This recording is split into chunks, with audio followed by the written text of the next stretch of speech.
ನಮಸ್ಕಾರ ಸ್ನೇಹಿತರೆ, ಹೇಗಿದ್ದೀರಾ ಎಲ್ಲರೂ? ಅಕ್ಷಯ ತೃತೀಯದ ಆರ್ಥಿಕ ಶುಭಾಶಯಗಳು. ನಾನು ಇವತ್ತು ಕೇಸರಿ ಬಾತ್ ನನ್ನ ಶೈಲಿಯಲ್ಲಿ ಕೇಸರಿ ಬಾತ್ ಹೇಗೆ ಮಾಡೋದು ಅಂತ ತೋರಿಸ್ಕೊಡ್ತಾ ಇದ್ದೀನಿ. ಇದಕ್ಕೆ ಬೇಕಾಗಿರುವಂಥ ಸಾಮಗ್ರಿಗಳು: ರವೆ 1 ಕಪ್, ಅದೇ ಕಪ್ ಮೆಜರ್ಮೆಂಟಲ್ಲಿ ಒಂದು 3/4 ಕಪ್ಪಷ್ಟು ತುಪ್ಪ ತಗೊಂಡಿದ್ದೀನಿ. ಅದಾದಮೇಲೆ ಒಂದು 2 ಕಪ್, ಅದೇ ಕಪ್ಪಲ್ಲಿ 2 ಕಪ್ ಫುಲ್ಲಾಗಿ ಸಕ್ಕರೆ, ಅದೇ ಕಪ್ಪಲ್ಲಿ ಫುಲ್ ಕಪ್ 3 ಕಪ್ ಆಗಿ ನೀರು, ಹಾಗೂ 3 ಟೇಬಲ್ ಸ್ಪೂನ್ ಗೋಡಂಬಿ ದ್ರಾಕ್ಷಿ ಮಿಕ್ಸ್, 3 ಲವಂಗ, 3 ಏಲಕ್ಕಿ, ಫುಡ್ ಕಲರ್ ಇದು ನಿಮಗೆ ಆಪ್ಷನಲ್ ಇದೆ, ಬೇಕಿದ್ದರೆ ಹಾಕೋಬೋದು, ಇಲ್ಲಾಂದರೆ ಬೇಡ. ಇವಾಗ ಒಂದು ನಾನ್ ಸ್ಟಿಕ್ ಪ್ಯಾನಲ್ಲಿ 1 ಫುಲ್ ಕಪ್ ಘೀ ಹಾಕಿದ್ದೀವಿ. ಇದನ್ನು ನಾವು ಸಿಮ್ ಫ್ಲೇಮಲ್ಲೇ ಇಟ್ಟಿದ್ದೀವಿ ಈ ಪ್ಯಾನ್ನ. ಇದಕ್ಕೆ ನಾವು 2-3 ಟೇಬಲ್ ಸ್ಪೂನಷ್ಟು ಗೋಡಂಬಿ ದ್ರಾಕ್ಷಿ ಹಾಕ್ಕೊಳ್ಳೋಣ. ನೀವು ನೋಡ್ಬೋದು, ನಾವು ಇದನ್ನು ಸಿಮ್ ಫ್ಲೇಮಲ್ಲೇ ಕಾಯಿಸ್ತಾ ಇರೋದು. ನೋಡಿ, ಚೆನ್ನಾಗಿ ರೋಸ್ಟ್ ಮಾಡ್ಕೋಬೇಕು ನಾವು ಇದನ್ನು.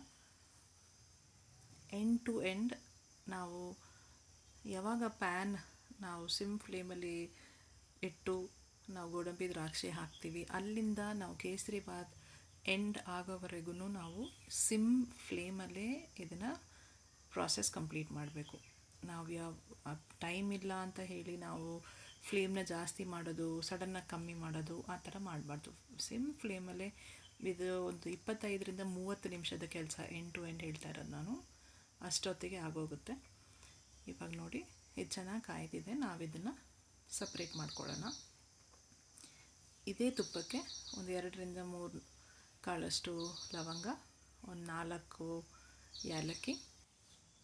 ಇದು ಸ್ವಲ್ಪ ಕಾದ ಕೂಡಲೇ ಇದಕ್ಕೆ ನಾವು 1 ಫುಲ್ ಕಪ್ ರವೆ ಏನು ಮೆಜರ್ ಮಾಡಿಟ್ಟಿರ್ತೀವಿ ಅದನ್ನು ಹಾಕಬೇಕು. ಚೆನ್ನಾಗಿ ರೋಸ್ಟ್ ಮಾಡಬೇಕು ಇದನ್ನು. ನೀವು ಆಲ್ರೆಡಿ ರೋಸ್ಟೆಡ್ ರವೆ ತೊಗೊಂಡಿದ್ರೆ ಇಲ್ಲ ನಾರ್ಮಲ್ ರವೆ ತೊಗೊಂಡಿದ್ರೆ ಇನ್ನು ಎರಡಕ್ಕೂ ಸೇಮ್ ಪ್ರಾಸೆಸ್ಸೇ. ಚೆನ್ನಾಗಿ ಹುರಿಬೇಕು, ಇದನ್ನು ಸಿಮ್ ಫ್ಲೇಮಲ್ಲೇ ಹುರಿಬೇಕು. ಇವಾಗ ಸೈಡಲ್ಲಿ ಇನ್ನೊಂದು ಬರ್ನರಲ್ಲಿ ನೀವು ಹೈ ಫ್ಲೇಮಲ್ಲಿ 3 ಕಪ್ಪಷ್ಟು ನೀರು ಹಾಕ್ಕೊಳ್ಳಿ. ಈ ನೀರು ಚೆನ್ನಾಗಿ ಬಾಯ್ಲ್ ಆಗಬೇಕು. ಅದು ಬಾಯ್ಲ್ ಆದ ಕೂಡಲೇ ಆ ನೀರನ್ನು ನಮ್ಮ ಈ ಮಿಕ್ಸ್ಚರ್ ಏನು ರೆಡಿ ಆಗ್ತಾಯಿದೆ, ಇಲ್ಲಿ ನಾವೇನು ಡ್ರೈ ರೋಸ್ಟ್ ಮಾಡ್ತಾಯಿದ್ದೀವಿ ಇದಕ್ಕೆ ಹಾಕಬೇಕು. ಇದಕ್ಕೆ ಫುಡ್ ಕಲರ್ ಕೇಸರಿ ಕಲರ್ ಒಂದು 2 ಪಿಂಚ್ ಹಾಕ್ತಾಯಿದ್ದೀನಿ. ಇದು ಆಪ್ಷನಲ್ ಇದೆ, ನಿಮಗೆ ಇಷ್ಟ ಇದ್ದರೆ ಹಾಕ್ಕೊಳ್ಳಿ. ನಿಮಗೆ ಫುಡ್ ಕಲರ್ ನಿಮಗೆ ಬೇಡ, ಮನೆಯಲ್ಲಿ ಬೇಡ ಅಂತಾರೆ ಅಂದರೆ ನೀವು ಹಾಕೋದು ಬೇಡ, ಹಾಗೇನೂ ಚೆನ್ನಾಗಿರುತ್ತೆ. ಕೇಸರಿ ಕಲರ್ ಬರಬೇಕು ಅಂತ ಈ ಕಲರ್ ಹಾಕಿದಷ್ಟೇ, ಬೇರೆ ಏನೂ ಇಲ್ಲ. ಸೊ ನೀವು ನೋಡ್ಬೋದು, ಇವಾಗ ನೀರು ಕಾಯ್ದಿದೆ ನೋಡಿ. ಈ ನೀರನ್ನ ಹಾಗೇ ಹಾಕಬೇಕು ನೋಡಿ, ಮತ್ತು ಸರಿಯಾಗಿ ಅದನ್ನು ಮಿಕ್ಸ್ ಮಾಡಬೇಕು. ಇದು ಗಂಟು ಕಟ್ಟುತ್ತೆ ಆ ಥರದ್ದು ಏನೂ ಪ್ರಾಬ್ಲಮ್ ಆಗೋದಿಲ್ಲ, ಯಾಕಂದರೆ ನಾವು ಘೀಯಲ್ಲಿ ರೋಸ್ಟ್ ಮಾಡಿದ್ದೀವಿ ರವೆನ, ಪ್ಲಸ್ ನಾವು ಕುದ್ದಿರೋ ನೀರನ್ನ ಹಾಕಿದ್ದೀವಿ. ಸೊ ಅದಕ್ಕೆ ಇದು ಪ್ರಾಬ್ಲಮ್ ಆಗೋದಿಲ್ಲ. ಇದನ್ನು ನೀವು ಚೆನ್ನಾಗಿ ಮಿಕ್ಸ್ ಮಾಡಬೇಕು. ವುಡನ್ ಸ್ಪೂನ್ ಇದ್ದರೆ ಒಳ್ಳೆಯದು. ಚೆನ್ನಾಗಿ ಮಿಕ್ಸ್ ಮಾಡಬೇಕು ಇದನ್ನು. ಯಾವ ಕನ್ಸಿಸ್ಟೆನ್ಸಿ ಬಂದಮೇಲೆ ಇದಕ್ಕೆ ನಾವು ಸಕ್ಕರೆ ಹಾಕಬೇಕು ಅಂತ ನಿಮಗೆ ತೋರಿಸ್ತಾ ಇದ್ದೀವಿ ನೋಡಿ. ಚೆನ್ನಾಗಿ ಮಿಕ್ಸ್ ಆದಮೇಲೆ ಇದು ಇವಾಗ ಈ ಕನ್ಸಿಸ್ಟೆನ್ಸಿ ಬರುತ್ತೆ. ರವೆ, ಘೀ ಹಾಗೂ ನೀರು ಇದು ಇವಾಗ ನೋಡಿ ಸಪ್ರೇಟ್ ಆಗ್ತಾಯಿದೆ ತವದಿಂದ. ಚೆನ್ನಾಗಿ ಮಿಕ್ಸ್ ಮಾಡಿ. ಒಂದು ಸ್ವಲ್ಪ ನೀರು ನಿಮಗೆ ಅನಿಸ್ಬೇಕು, ಇದು ಮಾಯಿಶ್ಚರ್ ಕಂಟೆಂಟ್ ಎಲ್ಲ ಹೋಗಿದೆ ಅಂತ.